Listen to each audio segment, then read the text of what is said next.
Hello everyone, welcome back to Nyay Sansh. आज के इस वीडियो में हम डिस्कस करेंगे deduction and induction. Deduction basically एक ऐसा रीजनिंग का मेथड है जिसमें हम लोग जनरल प्रिंसिपल्स से एक स्पेसिफिक कंक्लूजन पर पहुंचते हैं। जब हम लॉ के टर्म्स में बात करें या लॉ की फील्ड में बात करें, तो जब हम लोग जनरल लीगल रूल्स को, लीगल प्रिंसिपल्स को अप्लाई करते हैं कुछ स्पेसिफिक केसेस पे, उस प्रोसेस को, उस रीजनिंग के मेथड को हम डिडक्शन बोलते हैं। वेयर एज इंडक्शन इसका ऑपोजिट है। इंडक्शन में क्या होता है, हम स्पेसिफिक फैक्ट्स से एक जनरल प्रिंसिपल पर पहुंचते हैं, उस पर हम लोग कॉन्क्लूजन। डिफरेंस सिर्फ इतना है कि डिडक्शन जनरल टू स्पेसिफिक है और इंडक्शन स्पेसिफिक टू जनरल है, मतलब उसका ऑपोजिट है इंडक्शन।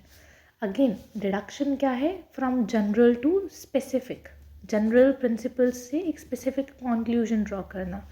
इंडक्शन में क्या है, एक स्पेसिफिक फैक्ट या ऑब्जर्वेशन से लेकर हम एक जनरल प्रिंसिपल पर पहुंचते हैं।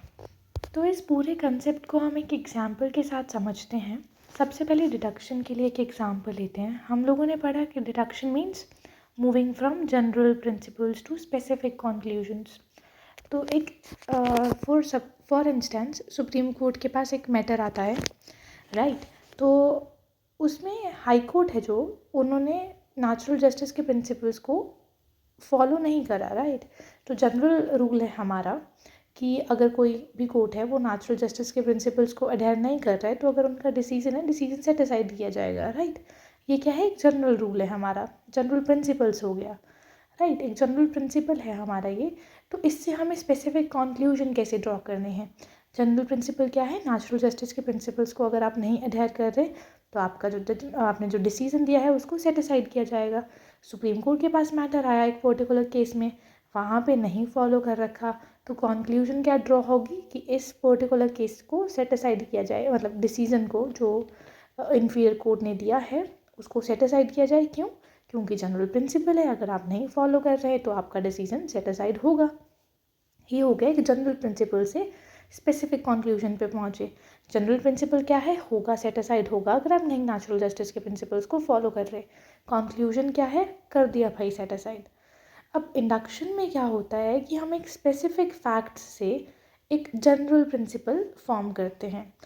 अब सपोज़ ये कहीं एक स्टूडेंट है, सपोज़ वो रिसर्च कंडक्ट कर रहा है, उसने सपोज़ 100 जजमेंट्स को, उसने 100 केसेस को एनालाइज किया, जिसमें ऑनरेबल सुप्रीम कोर्ट ने मोस्ट ऑफ द केसेस में जहाँ पे भी नेचुरल जस्टिस के प्रिंसिपल्स को नहीं एडहेयर किया गया, वहाँ पे क्या, उन सब डिसीजंस को सेट असाइड किया, राइट। बहुत सारे केसेस पढ़े, उनमें देखा कि अरे इस केस में यहाँ पे नेचुरल जस्टिस के प्रिंसिपल्स को नहीं फॉलो करा, तो यहाँ पे ये तो आगे जाके डिसीजन सेट असाइड हुआ, यहाँ पे ये हुआ। तो जब वो बहुत सारी चीज़ों को देखेगा, बहुत सारे स्पेसिफिक फैक्ट्स को इंडिविजुअली बहुत सारे केसेस में देख के एक जनरल ऑब्जर्वेशन बना रहा है। क्या प्रिंसिपल बना जनरल, कि जहाँ पे आपने नहीं अडेयर किया नेचुरल जस्टिस के प्रिंसिपल्स को, वहाँ पे तो भाई जो डिसीजन है वो सेट असाइड हो जाता है। तो इंडिविजुअल देखकर, मतलब बहुत सारे देखकर एक स्पेसिफिक कंक्लूजन पर हम लोग पहुँच रहे हैं, राइट। तो वो हमारा क्या होता है, डिडक्शन। जब हम लोग एक जनरल प्रिंसिपल से कंक्लूजन पर पहुंचते हैं, वो डिडक्शन होता है। एक स्पेसिफिक फैक्ट या ऑब्जर्वेशन से हम एक जनरल प्रिंसिपल बनाते हैं, उसको इंडक्शन बोलते हैं। अब नेक्स्ट हम डिस्कस करेंगे कुछ करेक्टरिस्टिक्स। तो डिडक्शन बेसिकली थ्योरी बेस्ड और लॉजिकल होती है, वेयरएज जो इंडक्शन है वो डेटा बेस्ड और ऑब्जर्वेशनल होती है। डिडक्शन की अगर हम बात करें तो एग्जिस्टिंग थ्योरीज और रूल्स को टेस्ट किया जाता है, वेयरएज इंडक्शन से हम लोग नए रूल्स और प्रिंसिपल्स डेवलप करते हैं। डिडक्शन डॉक्ट्रिनल रिसर्च में ज़्यादा यूज़ की जाती है और इंडक्शन ज़्यादा यूज़ की जाती है एम्पिरिकल या नॉन डॉक्ट्रिनल रिसर्च में। अगर एक एग्जांपल के साथ समझे कैसे जो डिडक्शन है वो थ्योरी बेस्ड है, तो हम देख सकते हैं कि जो डिडक्शन है वो डॉक्ट्रिनल रिसर्च में यूज़ की जा रही है और इंडक्शन एम्पिरिकल या नॉन डॉक्ट्रिनल रिसर्च में। तो इंडक्शन और डिडक्शन कंडक्ट कैसे होता है, ये पूरा प्रोसेस इनका। तो डिडक्शन बेसिकली लीगल प्रिंसिपल और थ्योरीज से स्टार्ट करते हैं, हाइपोथेसिस फ्रेम करते हैं और फैक्ट्स पे, एग्जिस्टिंग फैक्ट्स पे उनको अप्लाई करते हैं। इंडक्शन में बेसिकली डेटा कलेक्ट किया जाता है और पैटर्न्स को आइडेंटिफाई किया जाता है ऑब्जर्व कर कर, और जनरल कंक्लूजन्स ड्रॉ की जाती है स्पेसिफिक थिंग्स से। तो जैसे कि हम लोगों ने ऑलरेडी पढ़ा कि जो डिडक्शन है वो डॉक्ट्रिनल रिसर्च में यूज़ की जाती है। डिडक्शन मतलब general to specific, general principle से हम लोग कुछ स्पेसिफिक कंक्लूजन पे आते हैं। इंडक्शन है वो नॉन डॉक्ट्रिनल रिसर्च में यूज़ की जाती है, जैसे कि स्पेसिफिक चीज़ों से हम जनरल कंक्लूजन्स बनाते हैं, जनरल प्रिंसिपल्स बनाते हैं, राइट। तो डिडक्शन स्टार्ट होती है अगेन थ्योरीज। अगर हम लोग डॉक्ट्रिनल रिसर्च पे देखिए, वहाँ पे क्या है, हम लोग एग्जिस्टिंग लॉज को, लीगल प्रिंसिपल थ्योरीज को पढ़ते हैं। सिमिलरली डिडक्शन क्या है, वो जो प्रोसेस है कि एग्जिस्टिंग उनको पढ़कर एक स्पेसिफिक कंक्लूजन पे पहुंचना, वो पूरा प्रोसेस क्या है, डिडक्शन कहलाता है।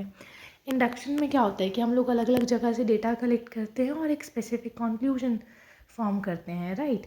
वो जो स्पेसिफिक कंक्लूजन है वो स्पेसिफिक चीज़ों से निकला हुआ एक जनरल कंक्लूजन हमारा बनता है।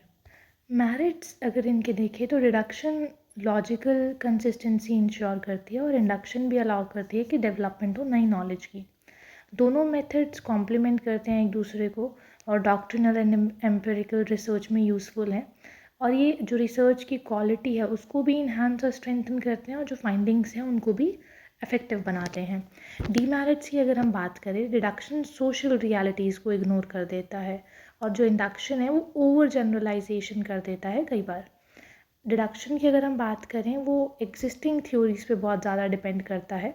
इंडक्शन को ज़्यादा लार्ज रिलायबल डेटा चाहिए और ऑब्वियस है कॉस्टली होगा, टाइम कंज्यूमिंग होगा। और इंडक्टिव में अगर हमारा जो डेटा है उसमें एरर है, ठीक है, वो रिलायबल नहीं है, इनकम्प्लीट है, तो उस केस में जो कंक्लूजन्स हैं वो अफेक्ट होंगी, ठीक है, वो गलत आएंगी।